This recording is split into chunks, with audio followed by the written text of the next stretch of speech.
बीडच्या जिल्हाधिकारी कार्यालयामध्ये आमदार संदीप क्षीरसागर, नगरपालिका मुख्याधिकारी अंधारे उपस्थितीमध्ये बैठक संपन्न झाली। सदर बैठक आज सोमवार दिनांक 12 ऑगस्ट रोजी दुपारी 3 वाजता आयोजित केली होती। जिल्हाधिकारी कार्यालय बीड या ठिकाणी बीड शहरातील विविध प्रश्नाच्या संदर्भाने जिल्हाधिकारी महोदयाच्या अध्यक्षतेखाली बैठक आयोजित करण्यात आली होती।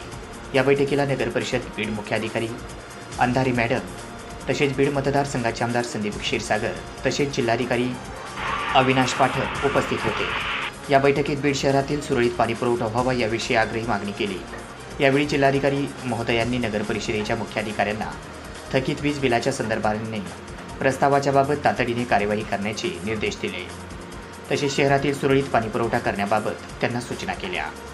शहरातील कचरा व्यवस्थापन तसेच स्मशानभूमी दुरुस्ती, भाजी मंडई स्वच्छता, छत्रपती संभाजी महाराज क्रीडांगण देखभाल दुरुस्ती, बीड शहरातील सर्व महापुरुषांच्या पुतळ्याची व आवाराची स्वच्छता व देखभाल दुरुस्ती, तसेच भारतरत्न डॉक्टर बाबासाहेब आंबेडकर पुतळ्याची उंची वाढवणे आणि सर्वात महत्त्वाचं म्हणजे ज्या शेतकऱ्यांची जमीन रेल्वेमध्ये गेलेली आहे त्यांना भूसंपादनाच्या मावेजा अद्याप मिळालेला नाही, त्यांना तातडीने मिळावा याबाबत तातडीने कारवाई करावी अशी मागणी आमदार संदीप क्षीरसागर यांनी जिल्हाधिकारी यांच्या उपस्थितीत झालेल्या बैठकीत ही मागणी केली।